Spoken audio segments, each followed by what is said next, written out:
others, and more that bring about new perspectives and innovation, which are very essential in the education.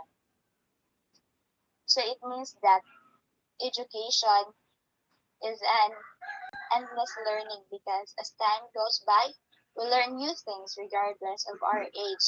Learning is unlimited. So sociologists have many roles in the society. So they interact with the people in the community and organization. It is to understand each individual and win in groups of society. They also they also study the organizational structure of certain society as they look into its institution, which includes politics, economics, health, family, religion, and education. So schools are considered as one of the formal organizations that contributes to the entire society and is interrelated with other institutions such as family. So it means that the family has the direct interaction or connection with the school, and both are directly connected with one another through the students. So the family has a big factor in contributing in the student learning process. So for example, if if the family of the student has a problem inside the house and the student can bring it inside the classroom. So kung kung nag-away iyang family, so sa classroom mawad-an gyud uga na ang estudyante dili siya inspired, wala siya motivation kay na may great times na kung naatay problem sa balay, di man jud nato malipayan nga madala na nato siya sa atong eskwelahan or sa workplace. So family is really big factor in the process of learning of the students. So the lifestyle of the people in the society are identified according to their stratification. So stratification means categorization. For example, naamo sa low class, middle class, higher class. That is social stratification. And then, children need education, but not everyone is privileged to be formally educated in a school. So there are students na dili ka eskwela or dili ka afford ng eskwela. So they learn by their families, friends, and relatives.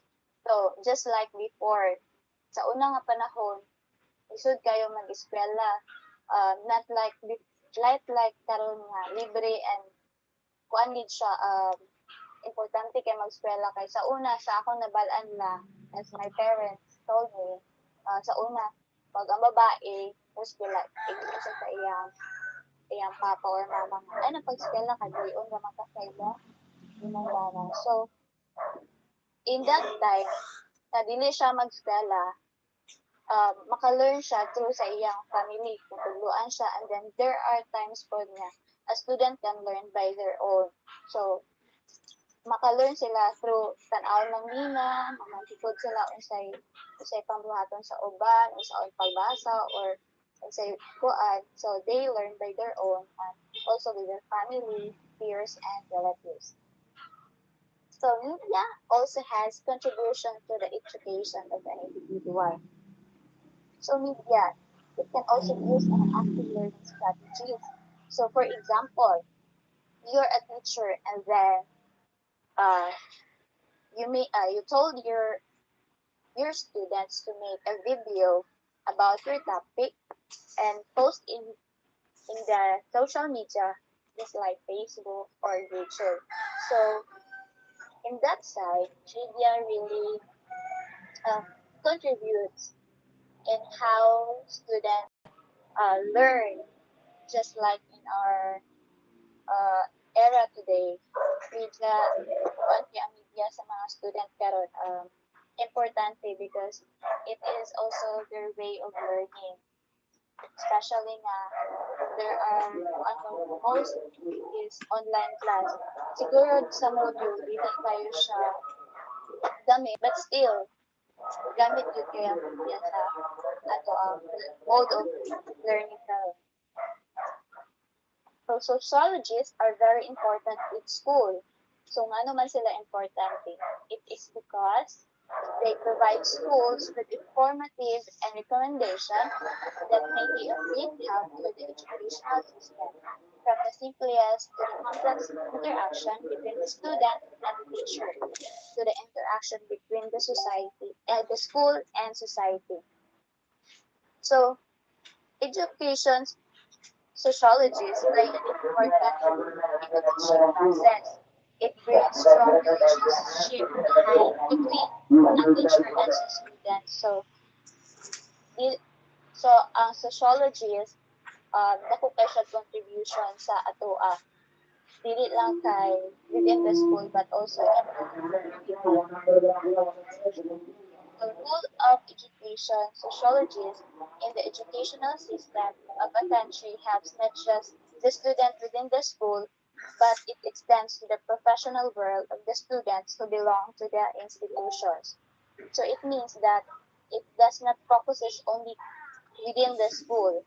If the student became a professional, she brings what she have learned. So dili jud mawala sa ato ang ato mga natunan sa eskwelahan. Magamit na to siya in our workplace, in our home, sa atong society. So that is why the role of the education sociologist is very important in education. So that's all for my report, and then the next reporter will be Miss Vivian May Alport. Thank you for listening.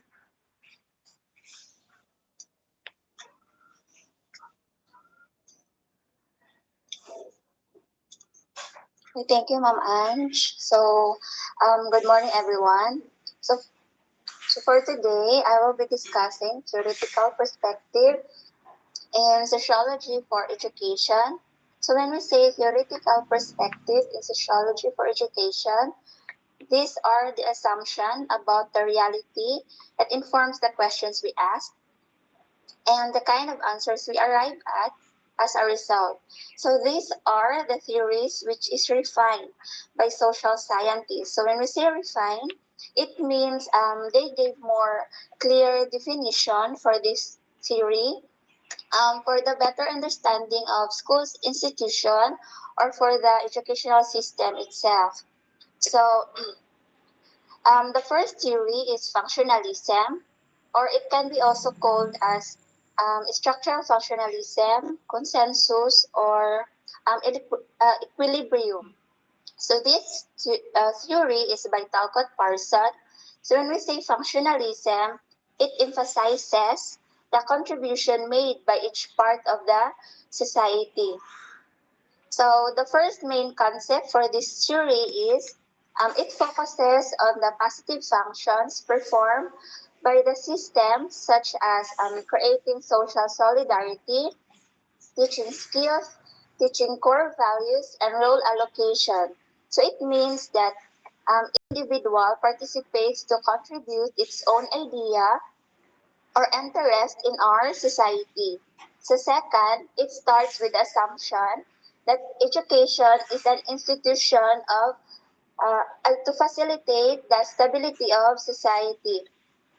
So when we say institution, it is a group or it is an establishment to maintain the strength of a society.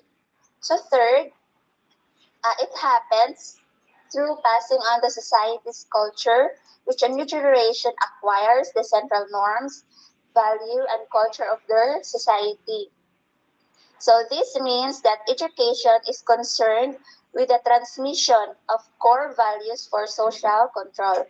So the implication of this theory to education is first, it establishes relationship between schools, institutions, and society. So it means it builds connection between schools, institution, and our society. So Second, education needs to be systematic as a whole to avoid being non-operational. So when we say systematic, it must be well planned or well organized to avoid being not productive in education.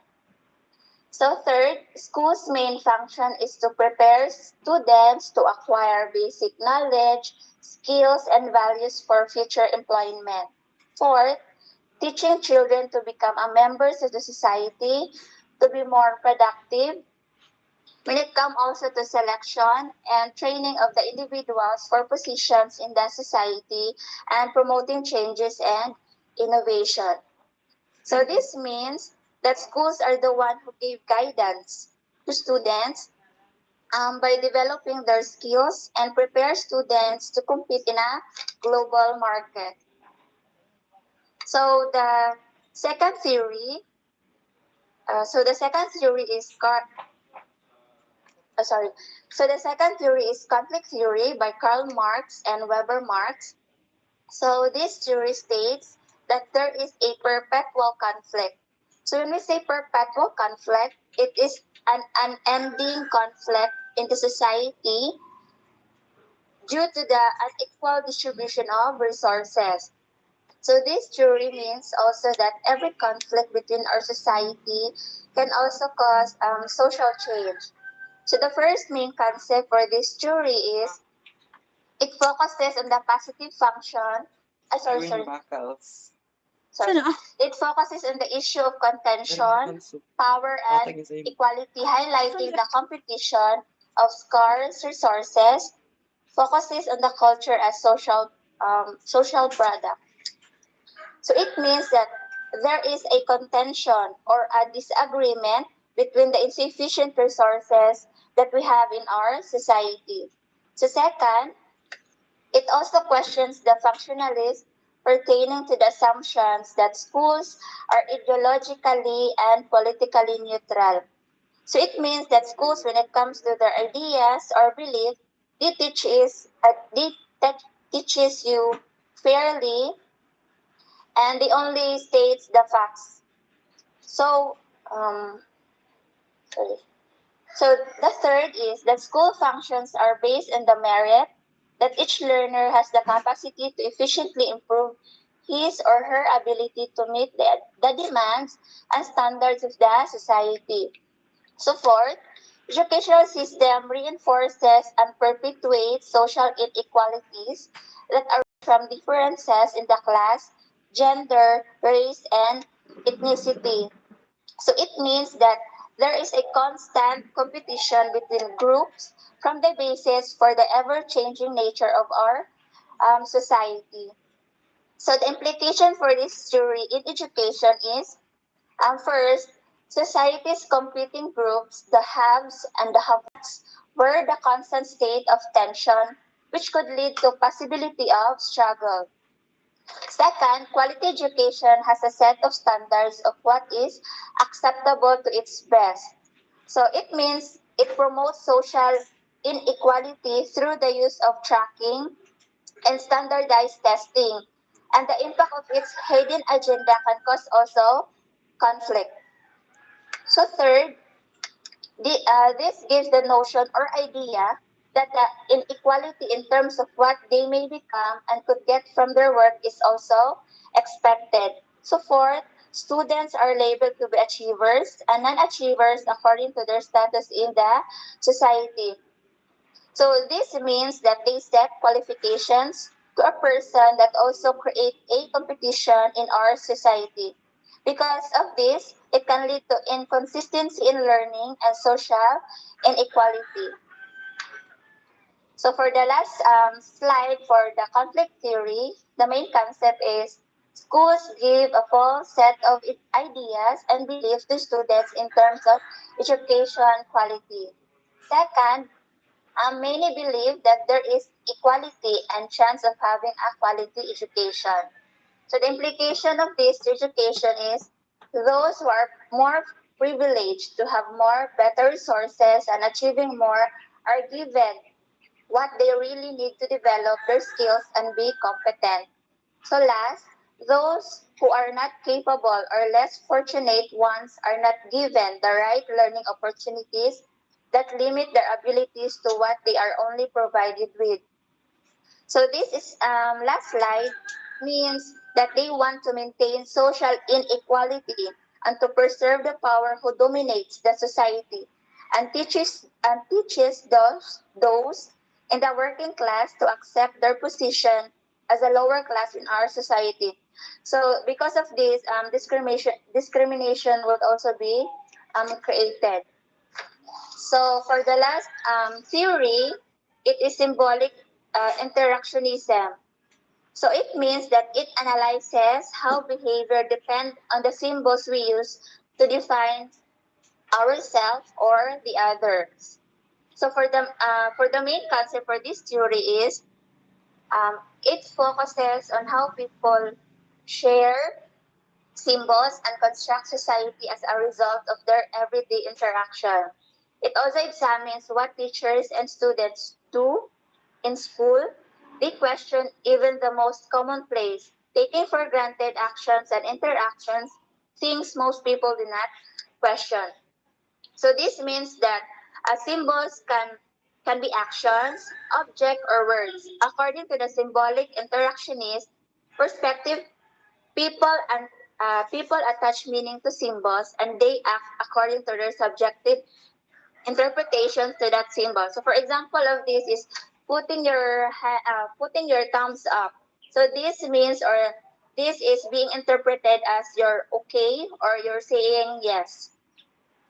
So for the implication for this to education is um, it inter the interaction between students and teachers help develop a set of expectation for students' performance, both academic subject and discipline.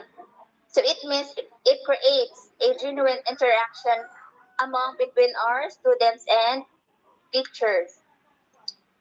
So for the third and the last main concept for this theory, it uses cultural symbols such as words and nonverbal body language and gestures during interaction.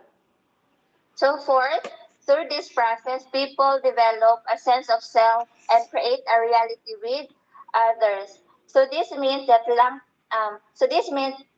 this means that language is a predominant symbol among people.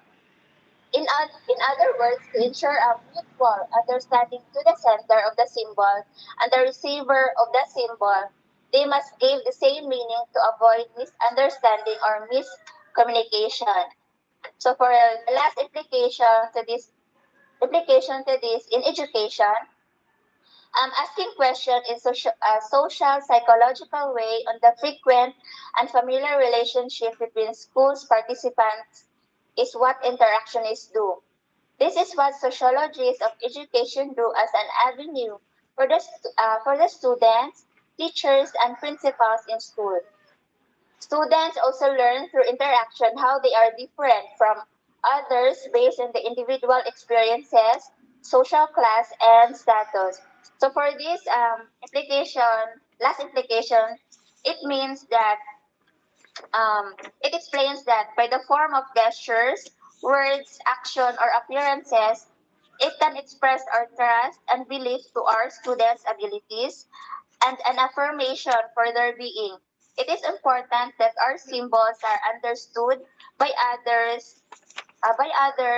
They intend to be interpreted to avoid misunderstanding or conflict. So this is the end for my topic. So for the next topic, it is contemporary of education, contemporary theories to be discussed by Miss Jasmine Sabido. Thank you. So thank you, Dean, Ma'am Prisha. So I'll be presenting.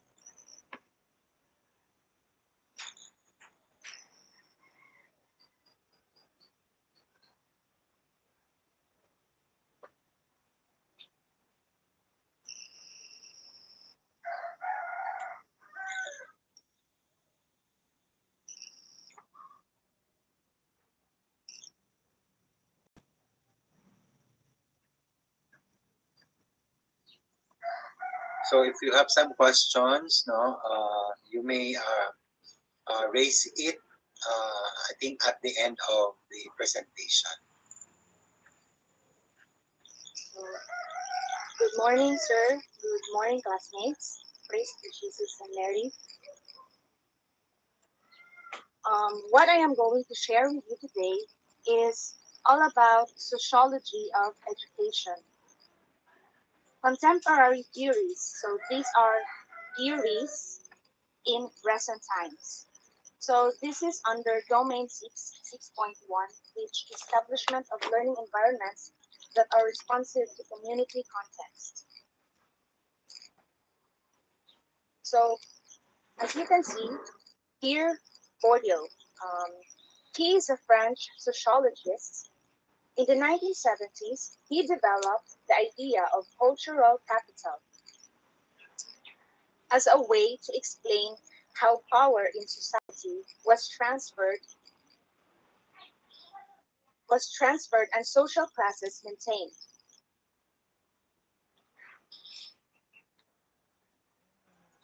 So the concept of cultural capital, it refers to cultural practices including dress and mannerisms, language, language patterns and expressions, and knowledge of the world derived from the life experiences, such as visits to museums, all of which provide knowledge of class culture of the school. So Bourdieu defined cultural capital as familiarity with the legitimate culture within a society. White we might, or so white might we might call it the high culture. So he saw families passing on culture capital to their children by introducing them to dance and music, so taking them to theaters, galleries, and historic sites, and by talking about literature and arts over the dinner table. So family is a cultural capital because the culture of the family will be passed on through generations. So I am a graduate of BSBA Marketing. I have learned in our course that capital are resources to be used in order to help the organization achieve its goals. We all know that the bottom line of business is to gain profit. And then, in the same way, this cultural capital developed by Pierre Bourdieu also includes non-economic resources that enable social mobility. So, what is social mobility? So, social mobility is the movement of individuals.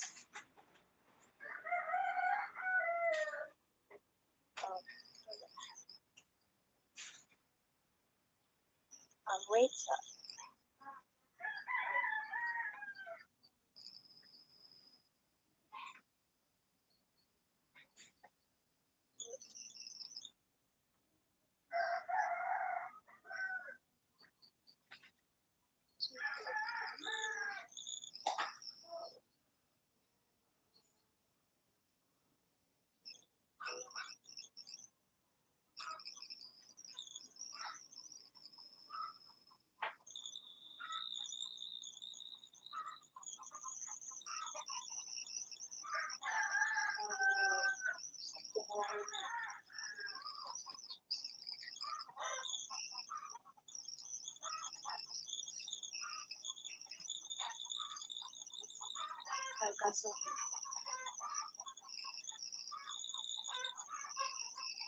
Sorry for the ano po. Jazz, i-ano daw, share with entire screen. Okay, ma'am.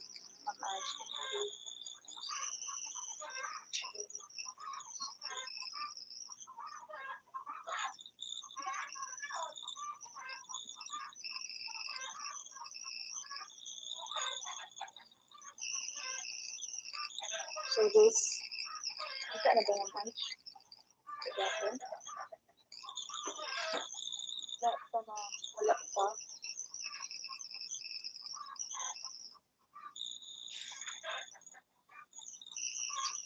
ako na lang mag-present. Okay, Ma'am Ange. Thank you, ma'am.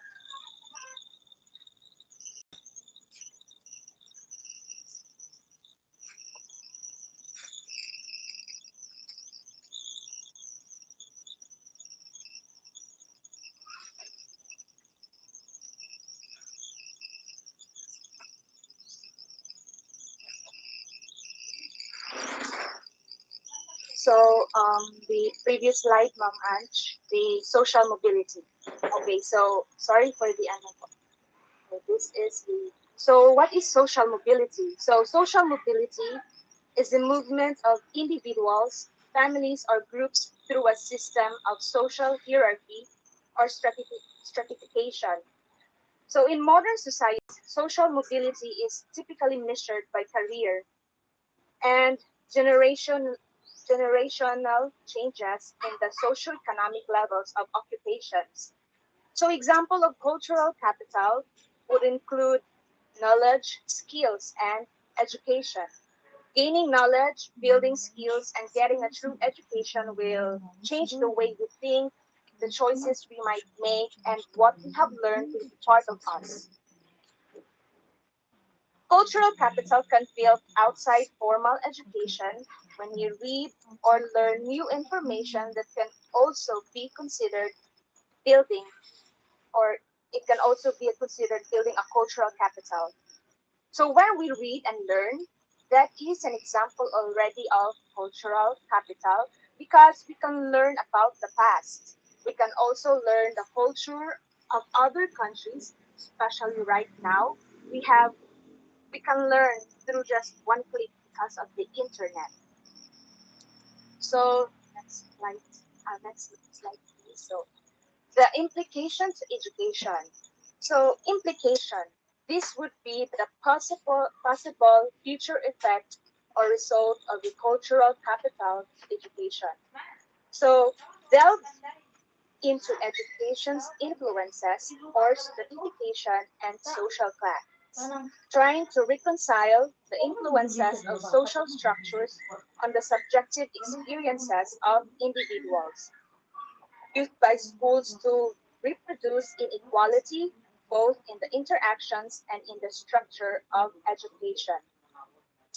So cultural capital can influence social class. So social class is a division of society based on social and economic status. So we have social classes in the Philippines: the upper class, which is the elite, upper middle class, lower middle class, and then the working class and poor. So um, what class do teachers belong to? So teachers belong to lower middle class because individuals in the lower middle class tend to hold low status professional or white collar jobs such as school teachers and nurses. So the lower middle class is among the largest social class.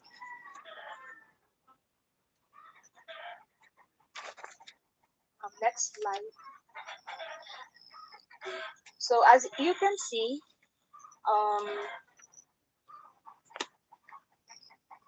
this is James S. Coleman. He was an American sociologist. Year 1990, he developed the social capital theory. So the social capital or the concepts, next slide. So its concept, it refers to the social resources students bring to their education and future involvement in school or community. Its result in building of networks and relationships students can use as contracts for future opportunities. So next, it is about networks, associations, volunteering, trust, solidarity, cooperation, belonging, norms, and relationship.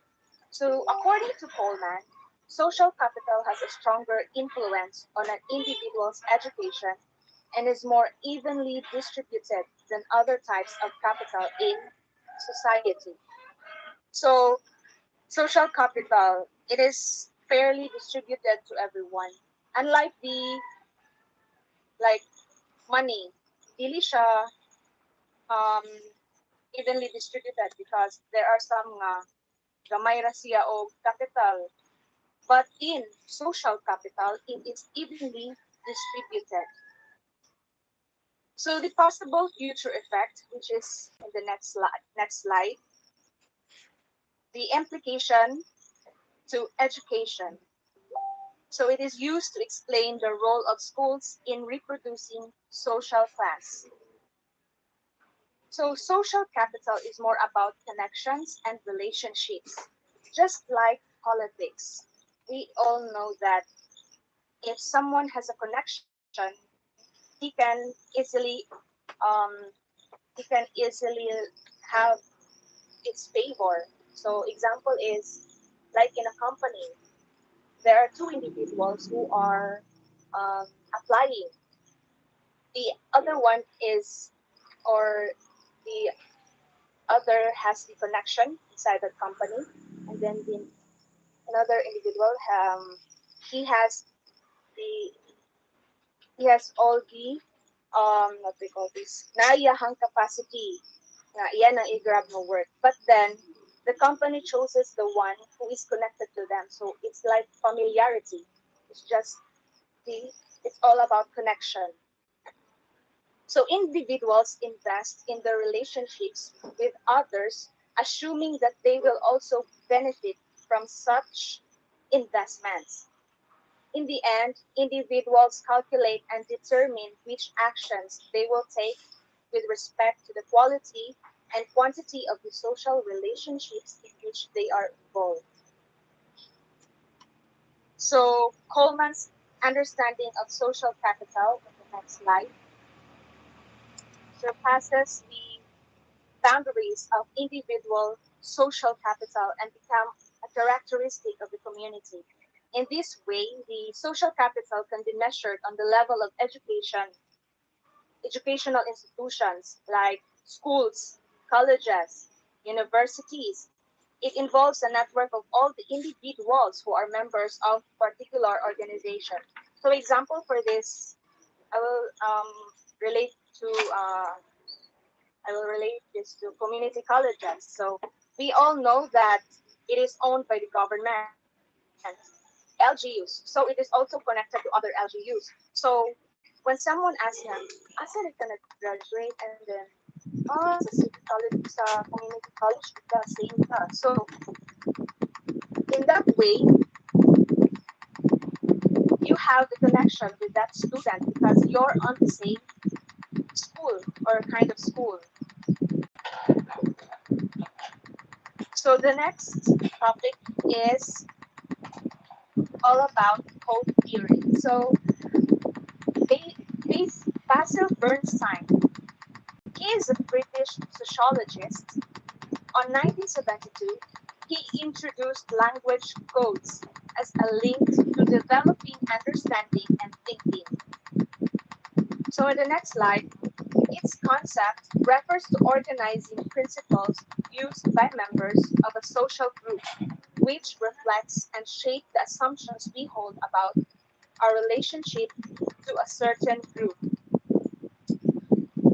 So Bernstein introduced language codes, and on the next slide, there are two codes, the restricted code and the elaborate code. So restricted code, it is short and speech.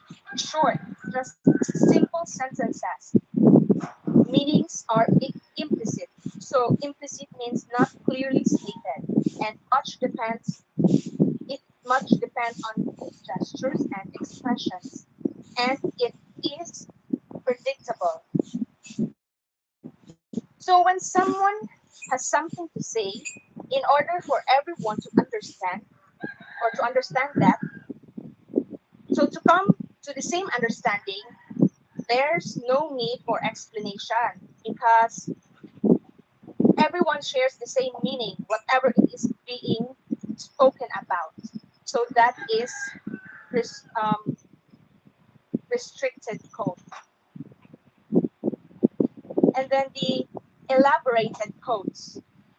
These are detailed, explanatory, illustrative, analytical.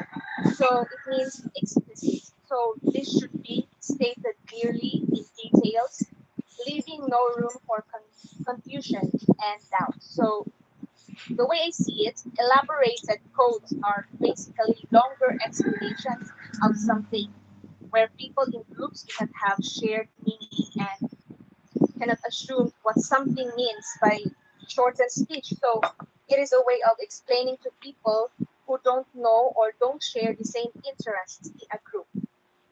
So for the next slide, it is the implication or the future possible effects to the education. So people learn their place in the society by the language codes they use. The codes come to symbolize social identity. Language codes aid in the social reproduction of class and difference in power.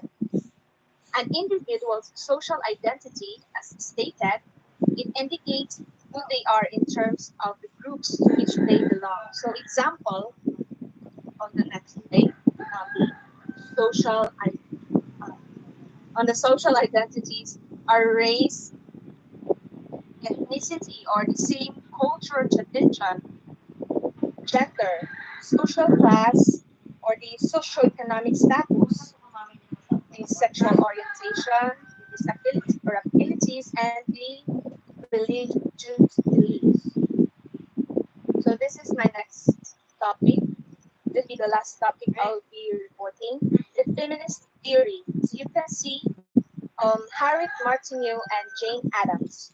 So who is Harriet Martineau? So she was an English social theorist, often seen as the first female sociologist. So first female sociologist. She wrote from a sociological, holistic, religious, and feminine angle, and rarely for a woman writer at the time. She earned enough to support herself because maybe during her time, women are not allowed to be empowered. So the next is Jane Addams. She was an American settlement activist, reformer, social worker, also a sociologist, public administrator, and an author. She was an important leader in the history of social work and women's suffrage. So suffrage is the right to vote in political elections. So in the United States, and advocate, advocated for world peace. So on the next slide, its concept is with no single feminist theory, feminist theories echo the need to hear over voices in the education system, in particular, women's voices, and to pay more attention to the situation of women. So we can connect this also to what is happening right now. Um, just a few weeks ago, like 2 weeks ago, months ago, what happened to Afghanistan, they take over, the Taliban has taken over the country of Afghanistan. So, as I have read in the news, like in the Afghanistan news, the Taliban leader said that women will have no ministerial position in the Taliban government. So women there have no right. And then they are very kanang duwig sila kay iwan because lang the takeover lang sa Taliban ang Afghanistan, women will have no right. So they are very powerless. And we are very lucky here in the Philippines because, of course, we can compete with men. Women are empowered and we can acquire properties and we can have our own career. So the implication on the next slide or the possible future effect of the feminist theory to the education is it led to the examination the next one. It led to the examination of educational policy and how it affected girls, women, and their future opportunities. So the possible future effect of this feminist theory to education is positive because this leads to the examination of educational policies that would affect women. Example is in the grading system right now in DepEd, highest honors, high honors, with honors. So example is the high honors is babae, and then the highest honors babae, high honors is lalaki. So ilay ko ang lugar na dili siya pwede kay babae siya, so dili rin siya sa upos, dapat ang lalaki ang mauna. So it's not like that ba in the Philippines. Kung unsa ang isang highest, isang babae pa na siya, siya gid ang mag-claim ato nga kuan siya ang highest honor. So it's like that in the education. And then so in other country, like as I have said in Afghanistan, women there are not allowed to go to school. So we are very lucky here in the Philippines because we are empowered. So example, in our school, St. Vitus College of Berlinsa and other RVM schools, they are being run by the sisters or the RVM sisters, and of course we know that they are women. So we, women in the institution, isa dili kayo namo na notice, but it empowered us because the ones that are making the policies who approve the activities of the school are women. So in the end, the effect of feminist theory to the education is good. And that would be all about my report. And the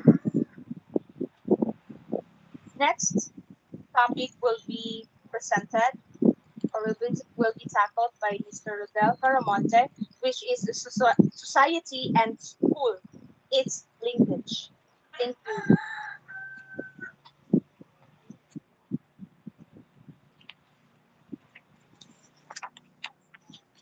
So, good morning, everyone. So, my topic is about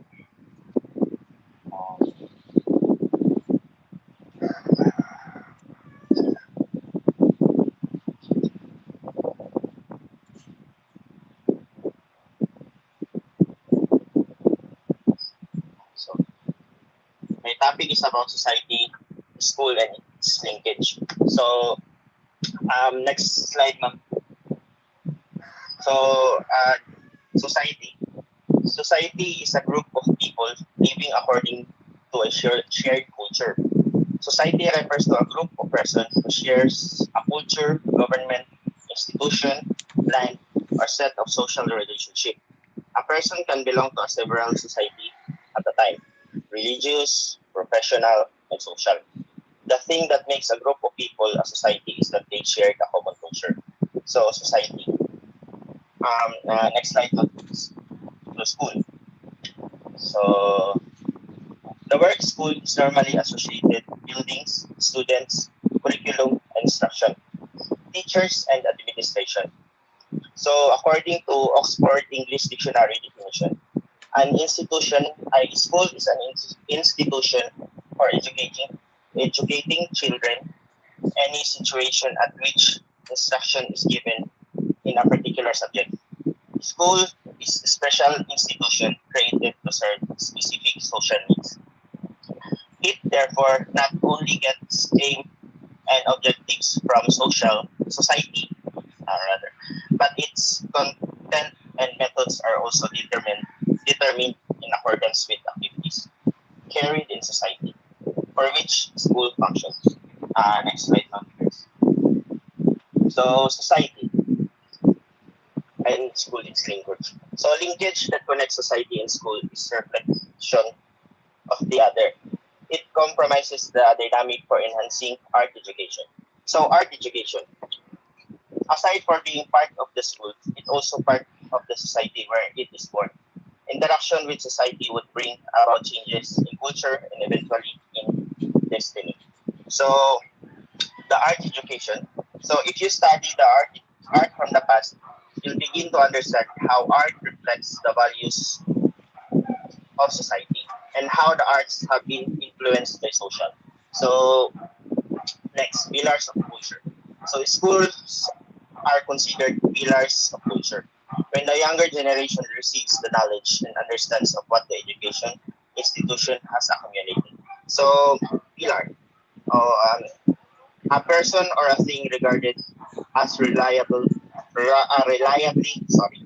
providing essential support for something.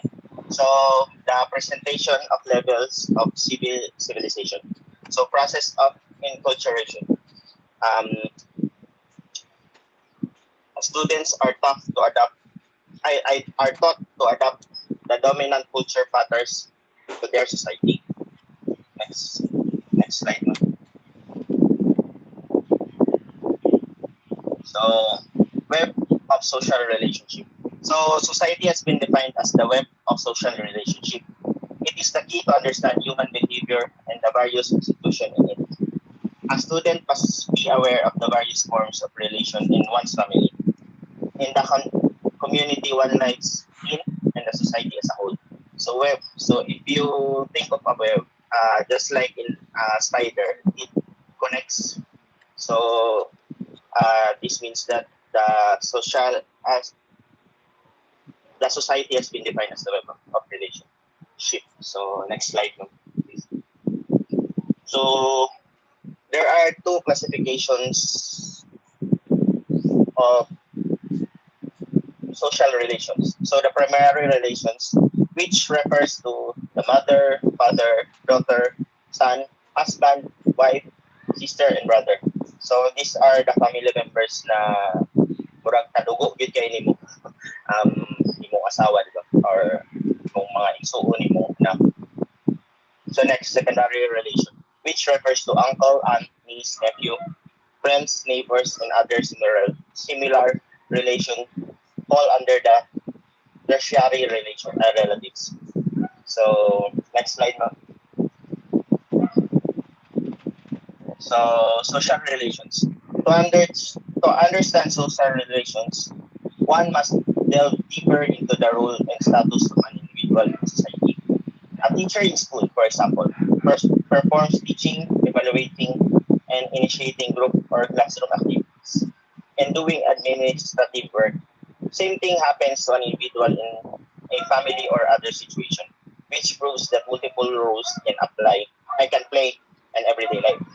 Society is considered as the system that made up of inter, related and mutually dependent parts that join forces to preserve the system of, or satisfy a purpose or an objective.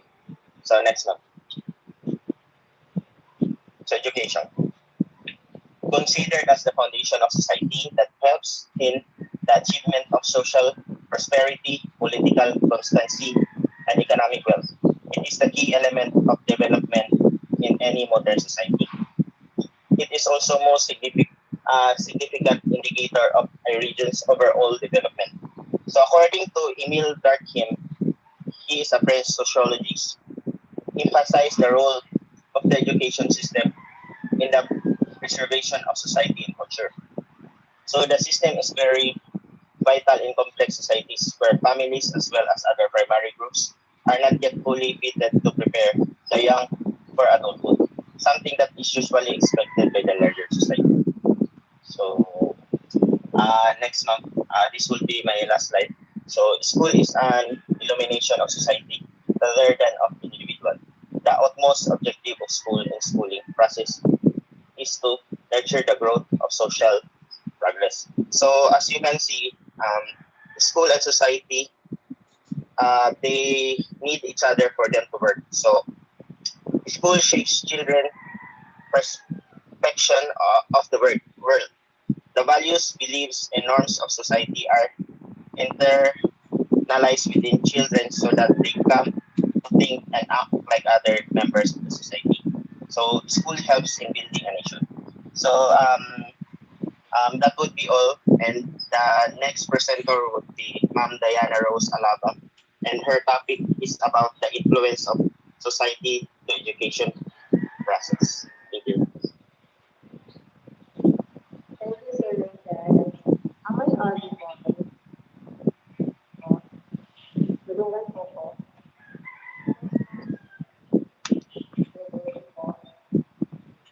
Medyo ga-echo ka, ma'am. Pero maklaro na po.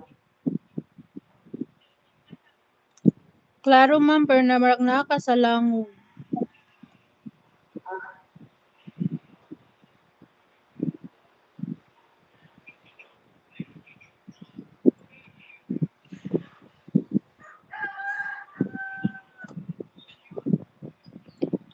Can you please share my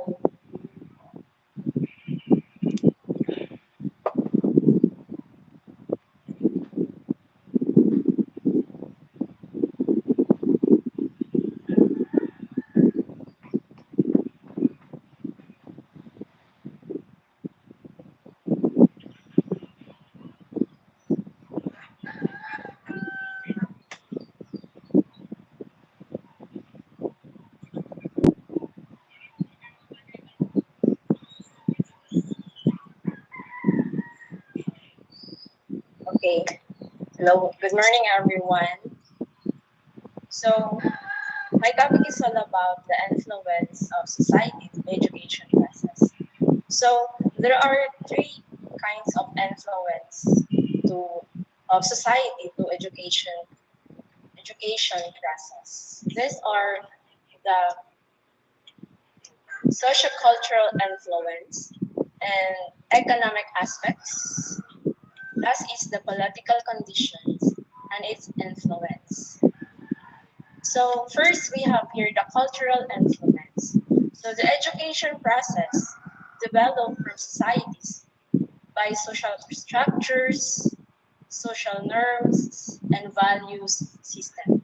So social structures, this where human interact in society using their culture.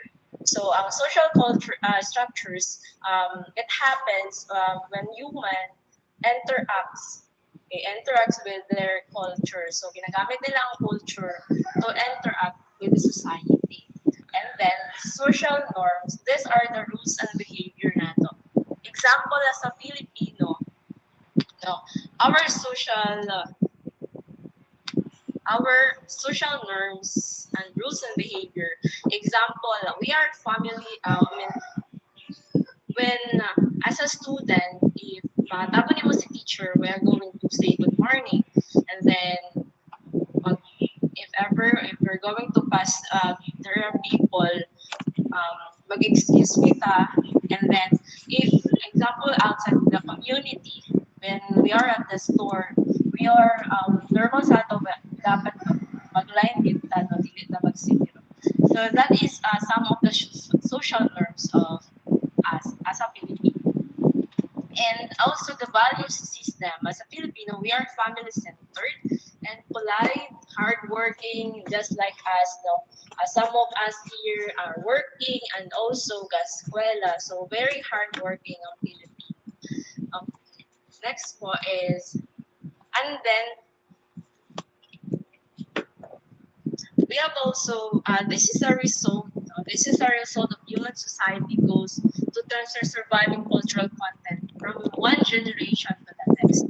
So meaning, ang kaning mga cultures na to as a Filipino, iba ginapasa-pasa na to from one generation to the next. So, ka-adapt na to siya ang atong social norms and these values.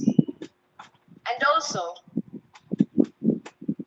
there are kind in informal settings. No? Socialization happens when community interacts with or educate their members about society norms and values. Again, diba, informal settings, socialization, mag-interact with our culture, and also interact with our family members by educate them this some of our society norms and values.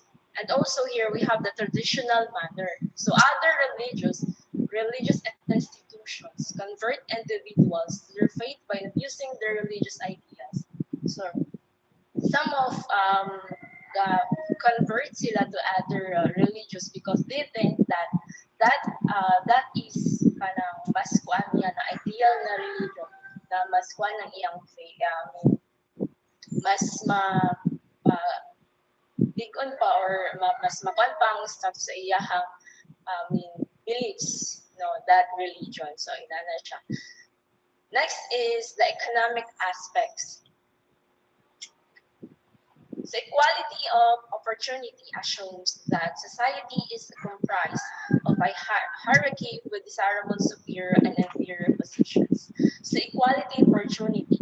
So there is a ranking or a desirable positions. So superior, which is sa taas, and then the inferior is ubos-ubos na position.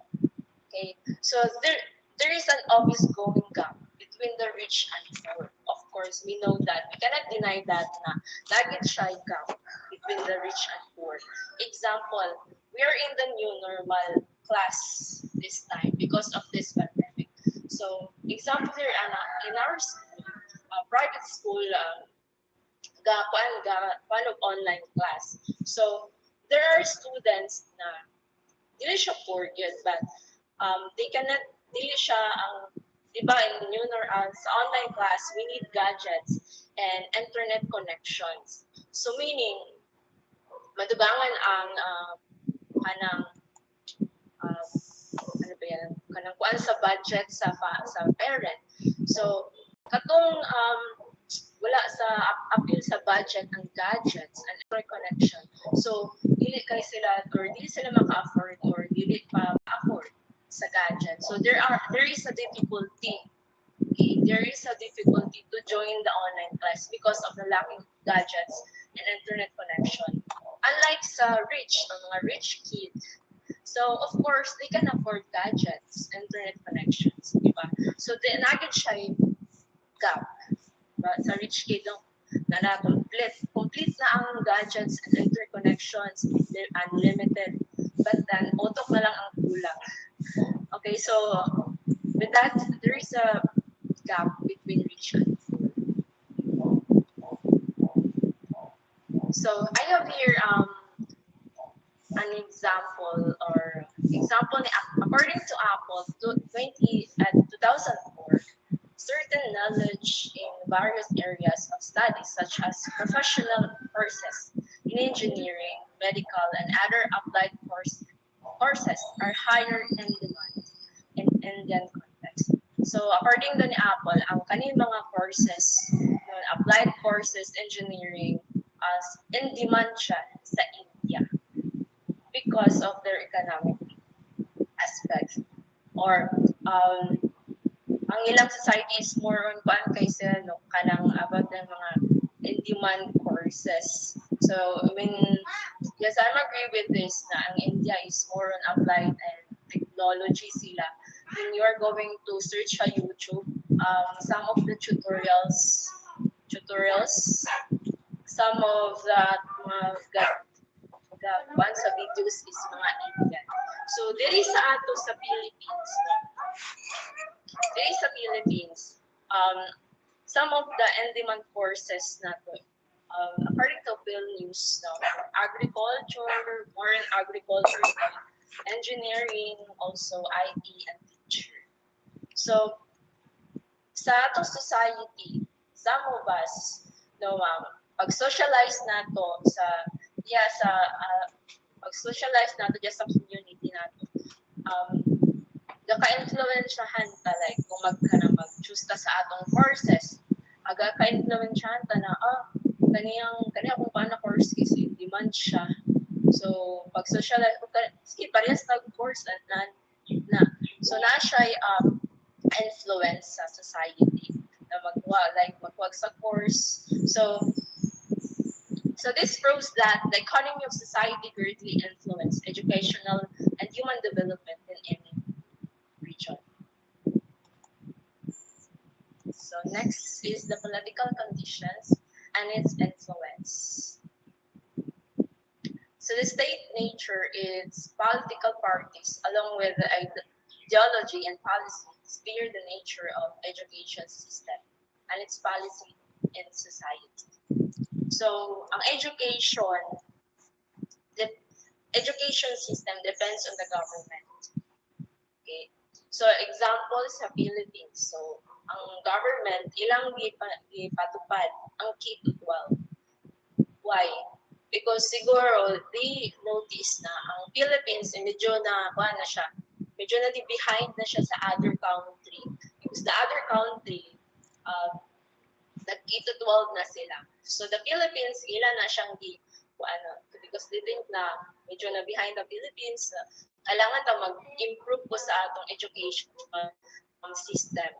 So, it depends on the government on how they're going to change as education system. So, example sa Philippines, sa unang panahon, di ba, we are under with the Japanese, no? So, depende po dato na panahon kung saan ang education system. Sa American na time, na nag-iwan sa American. And next is the Spaniards. Sa Spaniard na time is more siya, Christian living. So, ang education system. So that is really depends on the government on how education system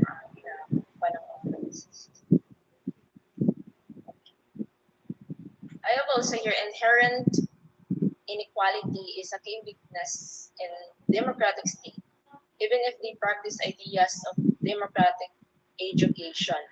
So by this, there are some inequality.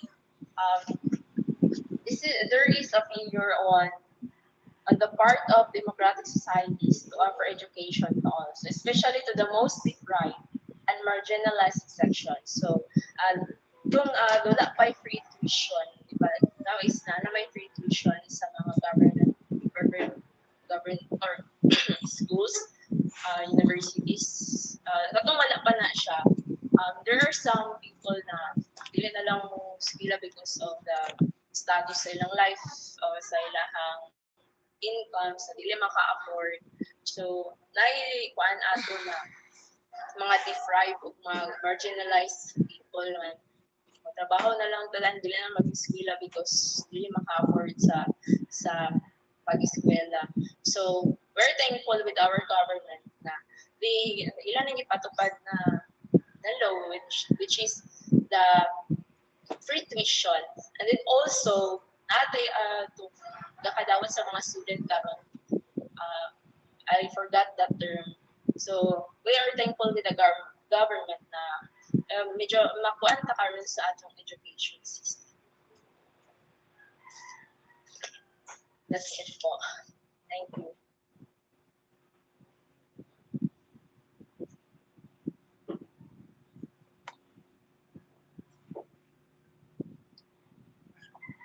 Okay, so that's all for Group 1 on society as foundation of schools and schooling. Okay, so are there any questions from those who are not assigned today? You have some questions regarding the topic?